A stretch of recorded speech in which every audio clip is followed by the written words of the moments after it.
Shalom para você, seja muito bem-vindo, muito bem-vinda aqui no meu canal do YouTube. Eu sou a professora Cássia Pereira e hoje eu quero trazer para vocês um estudo, um ensino muito importante e ele tem três grandes objetivos. O primeiro objetivo é para proteger o seu patrimônio, para proteger as suas finanças e para trazer bem-estar para a sua família. Eu gostaria que você ficasse aqui comigo nesses breves minutos. Nós vamos fazer aqui uma análise de um tema muito importante. Por quê? Porque esse tema, caso você ainda tenha dúvidas, eu vou procurar responder aqui as suas indagações. Para você que não tem mais dúvidas a esse respeito, o vídeo de hoje vai acrescentar mais conhecimento para você, certo? No entanto, nós vamos fazer aqui uma análise não só nas escrituras para esse tema, como também uma análise jurídica. Por quê? Porque são temas que trazem responsabilidades para você, trazem consequências para a sua vida, tanto na esfera espiritual quanto na esfera jurídica, certo? E o nosso assunto de hoje vai ser sobre a fiança.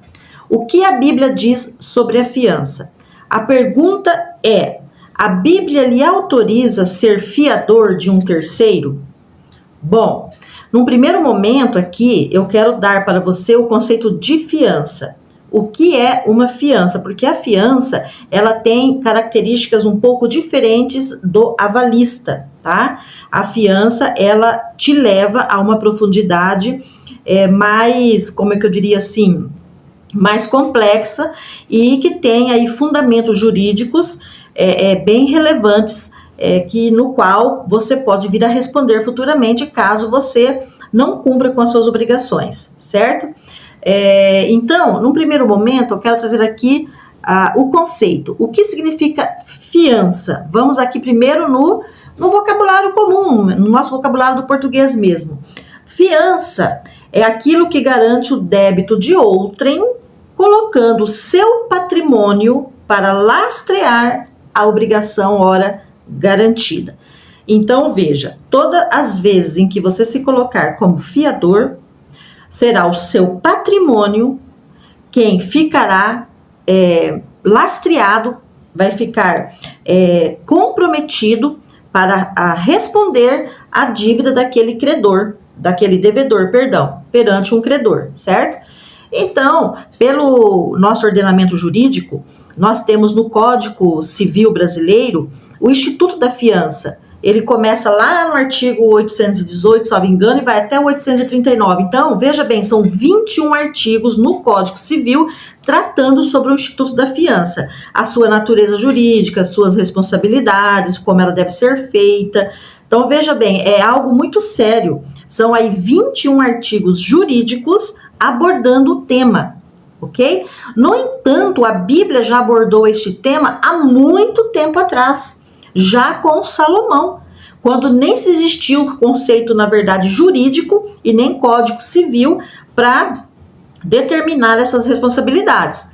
Por isso ele foi considerado o homem mais sábio do mundo, porque a sabedoria que ele tinha veio do céu, foi Deus quem deu para ele. Salomão viveu aí 900 a.C., então veja bem, é muito importante você ter este conhecimento, certo? E nós estamos aqui para te ajudar a conhecer o que a Bíblia tem para te ensinar, para que você tenha uma qualidade de vida e para que você também não se sinta constrangido em dizer não a uma pessoa que venha lhe pedir para que você seja o seu fiador.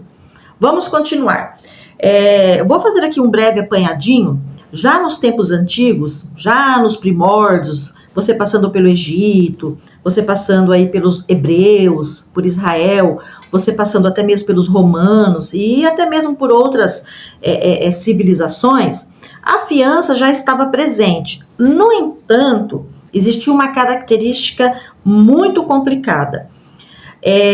Você não pedia para que outro fosse o seu fiador. Você mesmo era o garantidor da sua dívida. Mas a garantia que era dada para o seu credor era o seu próprio corpo, além dos seus bens também. Mas se você não tivesse o dinheiro para quitar a sua dívida, você se tornava um escravo físico daquela pessoa. Você tem esses exemplos nas escrituras, sim. Por exemplo, exemplo, lá no Egito, era muito comum você ter como garantia da sua dívida o seu físico. Você tinha que assinar lá, você tinha que se comprometer que você seria dado para o egípcio caso você não pagasse. Esse caso você se encontra em que exemplo da Bíblia? No caso de José do Egito.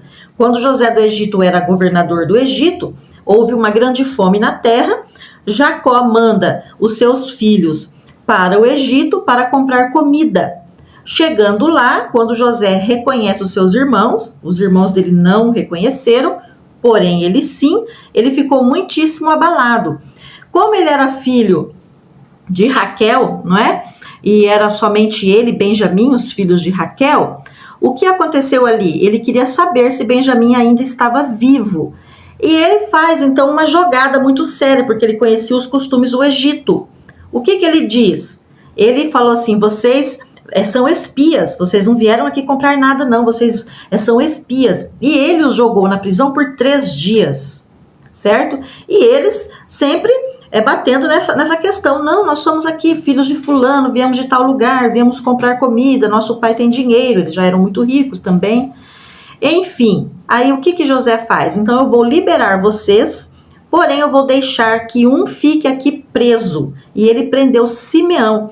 E ele falou assim, quando vocês trouxerem Benjamim, o filho mais novo, para que eu o conheça, então vocês terão Simeão livre. Ora, veja bem, uma garantia. Eu faço este negócio, eu vendo para vocês trigo, porque eles foram comprar trigo, eu vendo para vocês o que vocês desejam, desde que vocês me deixem uma garantia. E a garantia foi uma pessoa, porque naquele tempo era o seu corpo que respondia pela dívida. Entende agora um pouco mais por que José também usou dessa estratégia? Porque era o costume da fiança, a garantia, certo? E ele usa esse costume também para conseguir concretizar o objetivo que ele tinha de rever Benjamim. Outro caso também interessante, você vai ver nos Hebreus. Nos Hebreus, você se tornava escravo de trabalho, tá? No Egito, você perdia mesmo a sua vida, ficava para eles. No entanto, no meio da prática dos hebreus, você tinha também uma escravidão de trabalho. Que exemplo nós temos disso? Nós temos ali no livro de 2 Reis, o exemplo de José está em Gênesis capítulo 42 e versos, e o exemplo da viúva que Eliseu vai atender aqui, quando ela então aborda o profeta e diz assim, eu sou viúva de um dos profetas, de um dos discípulos da tua casa de profetas, e o meu marido morreu e deixou uma dívida para nós. Eu não tenho como pagar esta dívida. Agora o credor quer levar escravos, ele quer levar como escravo os meus 2 filhos, ou seja, mão de obra para ele, certo? E enquanto não pagasse toda aquela dívida, os filhos não seriam liberados. Então o que o profeta Eliseu faz? O que você tem aí? Um pouco de azeite, um pouco de farinha, que é aquela passagem onde ele manda ela fechar a porta, conseguir todas as vasilhas possíveis, e ali existe um milagre financeiro, material na vida dela, quando então ele diz para ela, agora você vende o azeite e a farinha, pague o seu credor e viva do resto. Então veja bem, provavelmente aí a seca durou aí mais de 3 anos, provavelmente ela viveu por muitos anos ainda com o dinheiro que sobrou deste milagre que Deus fez. O que aconteceu ali? O marido fechou uma garantia de fiança, morreu e comprometeu a família, porque naquele tempo o pai era o único provedor, né? As mulheres trabalhavam nas suas casas, nas suas propriedades. E talvez os filhos deviam ser ainda adolescentes, certo? Eliseu tinha uma casa de profetas, né? E ali ele treinava muitos discípulos para serem profetas. E esse é o caso de um dos seus discípulos que morreu. Então veja que interessante. Entendeu melhor agora um pouco a passagem também? Por que o credor queria os 2 filhos da viúva? Porque era um costume você pagar a sua dívida com o seu corpo, tá? Isso você está em Gênesis, em 2 Reis, capítulo 4, tá? Nós temos também um caso aqui dos romanos. No caso dos romanos ainda era mais triste. Por quê? Porque se você não pagasse a sua dívida, o credor poderia oferecer você em até 3 feiras de venda de escravos. Tá? Se ele não conseguisse vender na primeira feira, ia uma segunda vez, uma terceira vez. E ele venderia você como escravo. Se houvessem mais de um credor, por exemplo, essa pessoa devesse aí para 3 credores, eles tinham direito até mesmo de vendê-lo ou de matá-lo, nas últimas consequências, matar a pessoa, esquartejar e vender ainda partes, entregar para os outros credores partes do corpo da pessoa. Parece assim muito hediondo, muito terrível, mas era o costume romano. Então veja bem como era muito complicado desde os tempos antigos o instituto da fiança. No entanto, não existia uma lei específica, uma lei jurídica para tratar disso, não é? Era apenas um costume de que você deveria pagar com o seu corpo ou a sua família também vendida como escravo. Veja bem, então mesmo naquele tempo, você observa aqui um espírito de escravidão, uma natureza escravagista dentro do instituto da fiança, certo? Em qualquer tempo em que se fizesse uma fiança, em que se fosse dado garantidor de uma dívida, já gerava uma escravidão. Para o século XXI, isso não está diferente.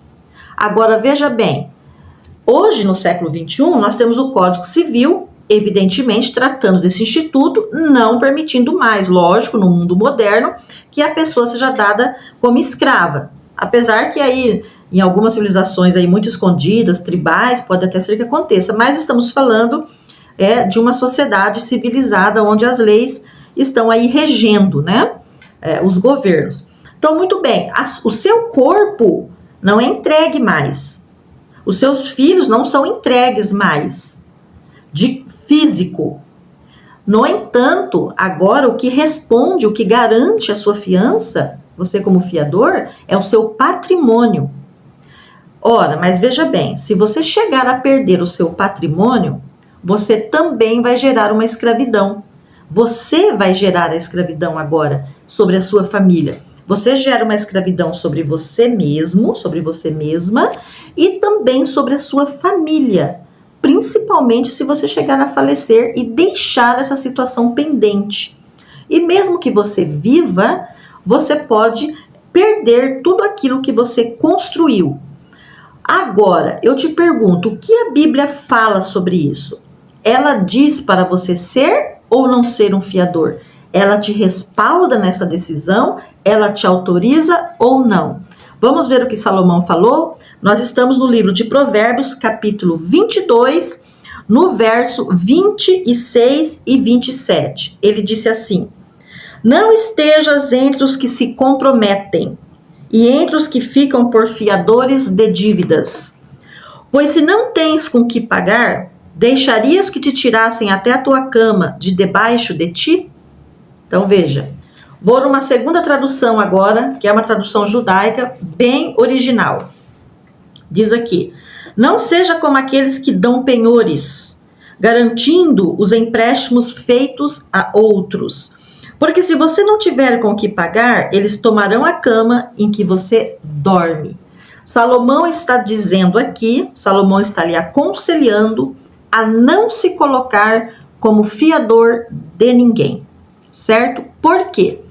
Porque se aquela pessoa não puder pagar, certo? Você vai perder os seus bens para pagar a dívida daquela pessoa. E no Código Civil brasileiro, nas nossas leis brasileiras, você, dependendo do tipo de contrato, você se funde com o devedor. Tanto o devedor quanto o fiador respondem juntamente pela dívida. Se o devedor não puder pagar, o credor vai vir em cima do fiador, para receber do fiador. E você não vai poder depois oprimir o devedor, porque você concordou, certo? E você vai ter que ficar quieto, vai ter que assumir a responsabilidade e pagar a dívida. E esperar até que o seu amigo, que lhe pediu a fiança, tenha condições de lhe devolver o dinheiro. Porque se você o oprimir, se você também tirar a cama dele, ou seja, os bens dele, se você tirar a capa dele, que é a honra dele, se você oprimir a ele ou a sua família, você também vai estar em pecado. Sabe por quê? Porque a Bíblia disse para você não ser fiador. E você decidiu, você tem livre-arbítrio.